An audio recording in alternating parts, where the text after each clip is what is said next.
وقال رسول الله صلى الله عليه وسلم من صام رمضان إيمانا واحتسابا غفر له ما تقدم من ذنبه.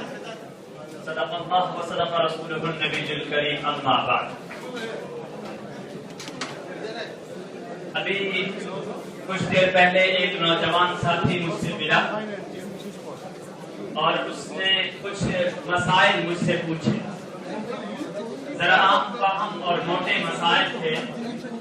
آج دل میں یہ فکر اور دل میں یہ داعیہ پیدا ہو رہا ہے روزے جیسی اہم عبادت کے متعلق اس رمضان کے مہینے میں جو اہم موٹے مسائل ہیں اسے ضرور ذکر کیا جائے تاکہ ہم اس مسائل کو سمجھ کر ان عبادات کو کما حقہ ادا کر سکیں. آپ جانتے ہیں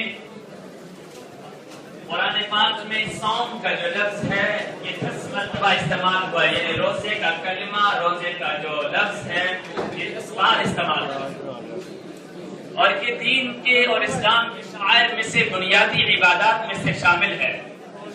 اور یہ دینی عبادات میں واحد یہ عبادت ہے کہ جس کے بارے میں نبی اکرم صلی اللہ علیہ وسلم نے فرمایا تھا کہ حدیث قدسی یہ ہے کہ روزے کا بدلہ اللہ یہ فرما رہے ہیں کہ میں تمہیں یہ نہیں کہہ سکتا کہ میں تمہیں جنت دے دوں گا یا میں تمہیں نہر دے دوں گا یا دودھ اور شہد کی نہریں بہا دوں گا یا میں تمہارے لیے جنت میں اتنے محلات طے کر دوں گا، بلکہ اللہ تعالیٰ نے ایک عجیب لفظ استعمال فرمایا ہے حدیث قدسی میں کہ روزے کا بدلہ میں خود اللہ ہی ہوں.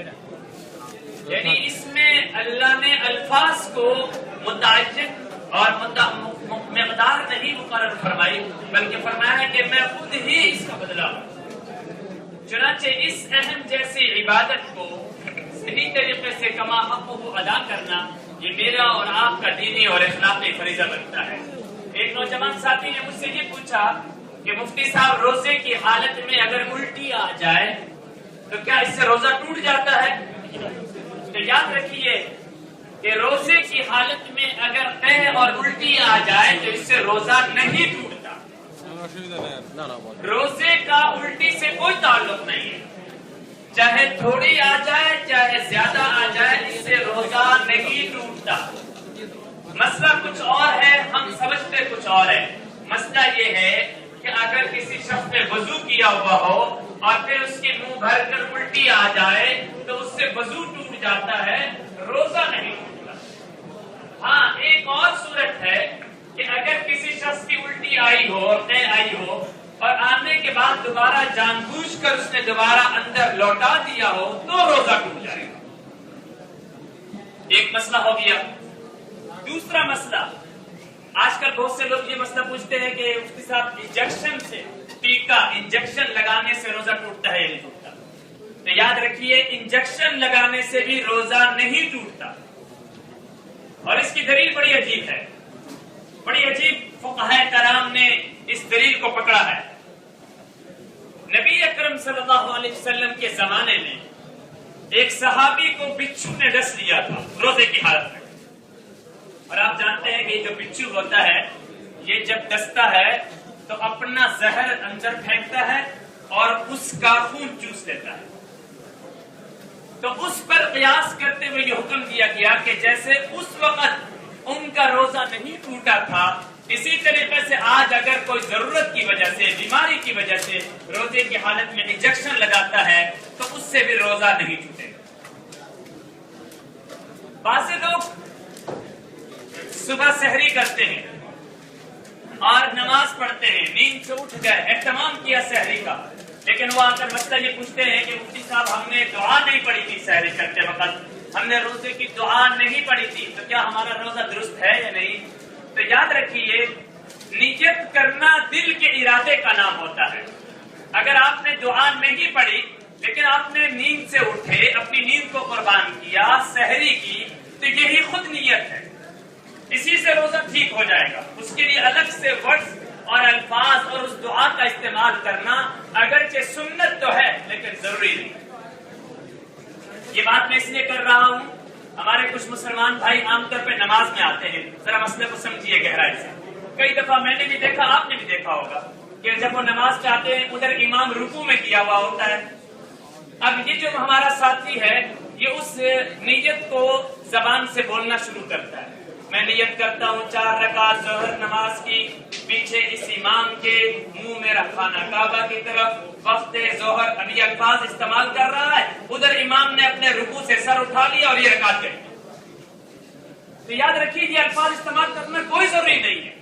اگر آپ جب وضو کر کے آئے، آپ اٹھ کر آئے، آپ سب کچھ چھوڑ چھاڑ کے جب مسجد میں پہنچے ہیں، جب امام کے ساتھ شامل ہو رہے ہیں تو یہ خود بخود نیت ہے. اس لیے ان الفاظ کا استعمال کرنا ضروری نہیں. تیسرا مسئلہ کچھ ساتھی یہ بھی پوچھتے ہیں کہ ہماری سحری کے وقت آنکھ نہیں کھلی، ہم سو گئے، ہماری آنکھ نہیں کھلی اور پتہ چلا کہ 8 بج گئے 9 بج گئے ہیں، تو اب کیا ہمارا روزہ ہوگا یا نہیں ہوگا؟ تو یاد رکھیے اگر زوال سے پہلے یعنی نصف دن سے پہلے زوال کا وقت غالباً میرا خیال ہے ہانگ کانگ کا ٹائم شاید 11:30 پونے 12 کا ٹائم ہوتا ہوگا غالباً.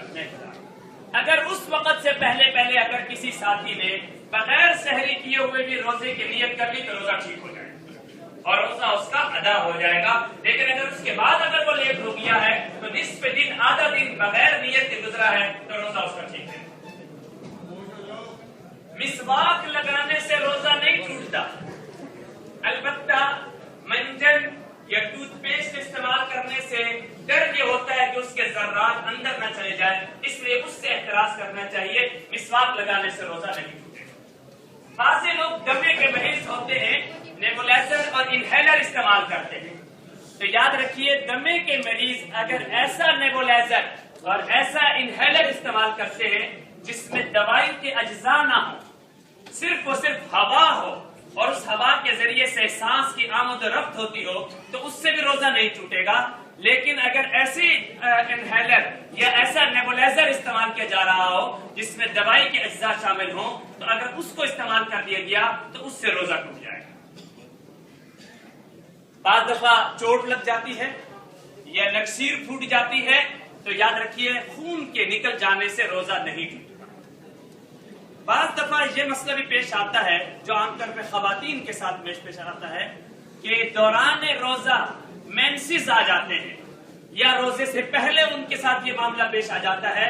اگر وہ ٹیبلٹ استعمال نہیں کر پائی ہیں یا دوائی استعمال نہیں کر پائی ہے اور اس بیماری کا شکار ہو گئی ہے تو ان کا روزہ ٹوٹ جائے گا، وہ بعد میں دوبارہ اس روزے کی قضا کرے گا. روزے کی حالت میں غیبت کرنا، گالی گلوچ کرنا یا جھگڑا کرنا، نبی اکرم صلی اللہ علیہ وسلم نے فرمایا تھا کہ ایسے روزے کی اللہ کو ضرورت نہیں، لہذا وہ روزہ مکروہ ہو جائے گا اور اس روزے کا ثواب چلا جائے گا. اگرچہ روزہ ہو جائے گا یعنی فرض تو اس کا ادا ہو جائے گا لیکن اس روزے کا ثواب ہمارے ہاتھ سے نکل جائے گا. اس لیے روزے کی حالت میں کسی کی غیبت کرنا یا گالی گلوچ کرنا یہ جائز نہیں ہے، درست نہیں ہے. اگر کسی شخص کو روزے پر طاقت نہیں ہے، وہ ضعیف ہے، کمزور ہے، طاقت نہیں رکھ پاتا، یا اس کو ڈاکٹروں نے یہ مشورہ دیا ہے کہ اگر تم روزہ رکھو گے تو تمہاری طبیعت بگڑ جائے گی اور تمہاری طبیعت کنٹرول سے باہر ہو جائے گی اور تمہیں مختلف ہاسپٹل میں داخل کرنا پڑے گا، یعنی حالت انتہائی نازک ہو جائے گی، تو ایسے شخص کے لیے روزہ چھوڑنے کی اجازت ہے اور اس کو بعد میں ایک روزے کی قضا کرنی پڑے گی. اور اگر یہ شخص ایسا ہے کہ اس کو بعد میں صحت ملنے کی امید نہیں ہے، بہت زیادہ ضعیف ہو گیا ہے، بہت زیادہ کمزور ہو گیا ہے، اسے صحت ملنے کی امید نہیں ہے، تو سن لیجئے کہ ہر روزے کے بدلے میں صدقہ فطر کی مقدار صدقہ کرنا لازم ہے.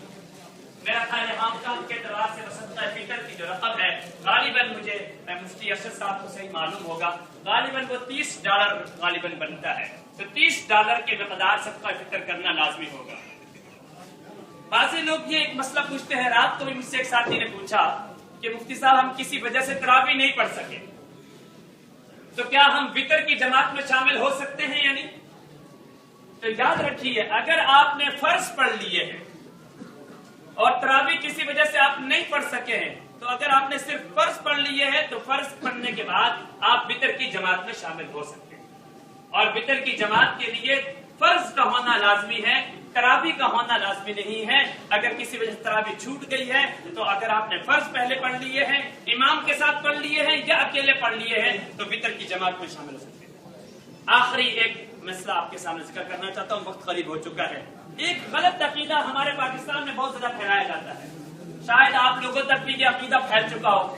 وہ عقیدہ یہ ہے کہ جمعۃ الوداع والے دن ایک نماز کا ثواب 70 نمازوں کے برابر شمار کیا جاتا ہے، لوگ کہتے ہیں. لہذا اگر کسی کی نمازیں چھٹی ہو تو جمعۃ الوداع والے دن اگر آپ ایک نماز پڑھ لیں گے تو پچھلے سال کی 70 نمازیں کے برابر وہ کاؤنٹ ہو جائے گا. لہذا ایک سیزن اور ایک ماحول اور ایک رسم بنا لی ہے کہ جی ہم پورا سال نمازیں نہیں پڑھیں گے اور رمضان کے جمعۃ الوداع والے دن ہم پورا دن تھوک کے حساب سے باقاعدہ زیادہ نمازیں پڑھ لیں گے اور وہ پورے سال کی نمازوں کا کفایہ ہو جائے گا. یاد رکھیے اس کا اسلام سے کوئی تعلق نہیں، یہ فضول من گھڑت بات ہے، اس کا اسلام سے کوئی تعلق نہیں ہے. ایسی غلط عقیدے سے اپنے آپ کو بچانا چاہیے. آخری 2-4 مسئلے بھی ذکر کر دوں رمضان سے متعلق.